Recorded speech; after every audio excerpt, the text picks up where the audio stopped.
England's greatest king, once the shining prince of Europe, ended up a corpse so bloated, foul, and unstable that it burst open inside his coffin.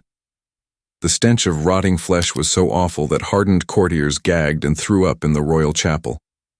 And in the most humiliating twist of all, dogs were caught licking up the black fluids that leaked from his remains. This wasn't some rumor made up by enemies. It really happened. And for centuries, it was hidden. Henry VIII didn't slip away quietly in his sleep. He died screaming, torn apart by infection and madness.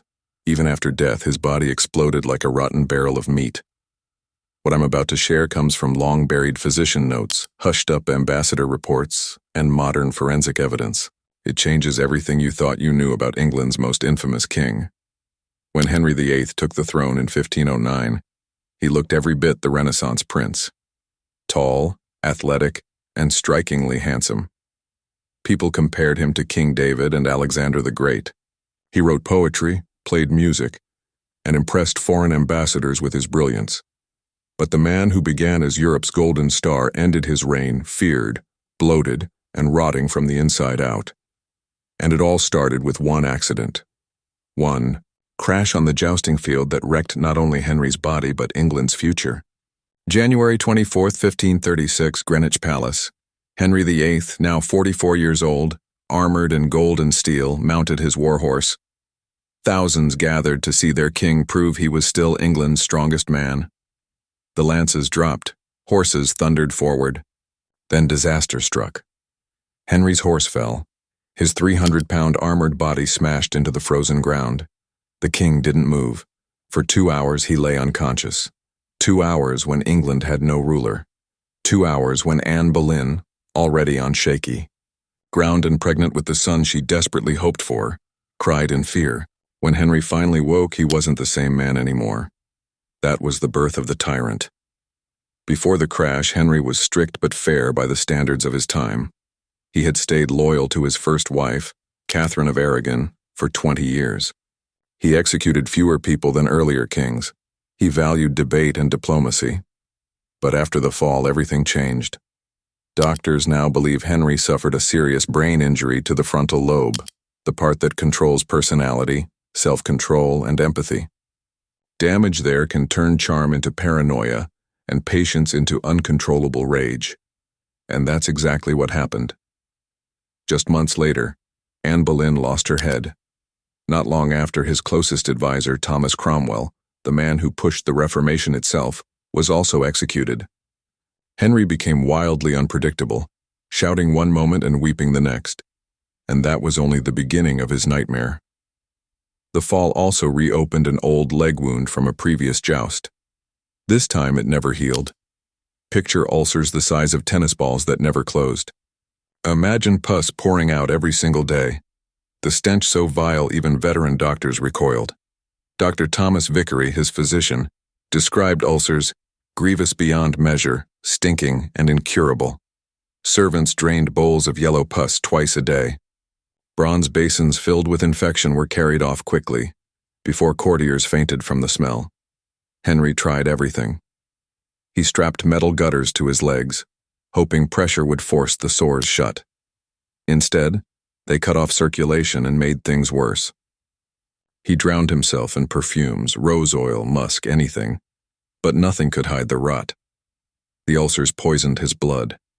Today, doctors call it chronic osteomyelitis, a bone infection leaking toxins into his body daily. The poison warped his moods, clouded his mind, and burned him alive from the inside. As the years passed, the pain became unbearable. Henry turned to food for comfort. Without exercise, his body ballooned. From 280 pounds, he swelled to over 350. His armor proves it. By 1540, his waist measured 48 inches. By 1545, it had grown to 54, the width of a refrigerator. The palace had to be rebuilt around him. Doorways widened, floors reinforced, special chairs designed with removable arms. Servants used pulleys and slings to haul him from bed.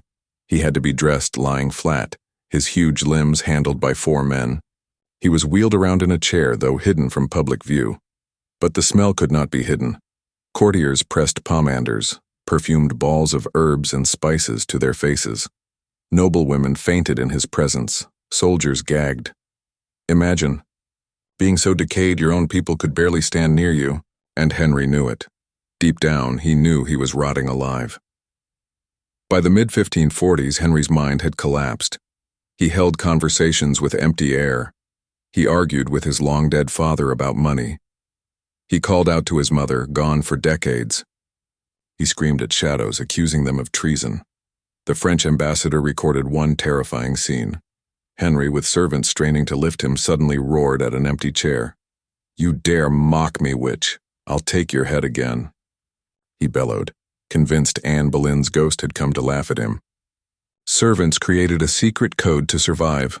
Colored ribbons signaled the king's moods. Red for rage, black for despair, white for calm. One sneeze in his presence could mean death. A single misstep meant banishment. He even signed execution warrants for men already dead. The King of England was slipping into madness, rotting in both body and mind. By Christmas 1546, Henry was unrecognizable. His face swollen, skin yellow, eyes bloodshot and sunken. His tongue so enlarged he could barely speak. His legs split open, leaking fluids through countless bandages. The ulcers oozed green and brown pus, the clear mark of gangrene. His organs shut down. His urine turned dark brown. His stomach swelled with fluid, suffocating him. Servants fainted while changing his sheets. 6 men were needed to turn him in bed. Henry VIII, once Europe's handsomest prince, was now a mountain of rotting flesh. On January 27, 1547, Archbishop Cranmer was summoned to Henry's bedside. What he saw horrified him. The king convulsed so violently the bed frame cracked. 6 men held him down as black bile gushed from his mouth. The smell was beyond description. Cranmer admitted in his diary that he vomited twice from the stench. Henry screamed of fire and demons crawling beneath his bed. He begged dead children for forgiveness. He cried for his mother. He whispered apologies to Catherine of Aragon. Finally, at 2:07 a.m., he squeezed Cranmer's hand once and went still. Henry VIII was dead. But the humiliation didn't end there. Within hours, his body swelled with gas. Embalmers rushed to work, but his organs crumbled at the touch. His liver fell apart. His intestines turned black. His stomach released such a stench that men fled the room gagging. They stuffed his corpse with 100 pounds of salt and herbs, sealed it in lead, but it kept swelling. On the way to Windsor it happened. At Sion Abbey, the coffin split open with a crack like thunder. Black, putrid liquid spilled onto the chapel floor. By morning, dogs were found licking the remains of England's king. God's chosen ruler, the man who defied Rome and executed wives, was reduced to carrion. Terrified, his men resealed the coffin, buried him quickly, and swore everyone to silence. The official story claimed he died peacefully, honored, and respected. But the truth, the rotting, stinking, exploding truth, was buried for centuries. Henry VIII began as the most dazzling king in Christendom. He ended as a bloated tyrant, haunted by ghosts, consumed by disease. His remains lapped up by dogs. And still, his government lied. They told the world he died with dignity. They erased the horror. They buried the truth. But now we know. Henry VIII didn't just die, he rotted.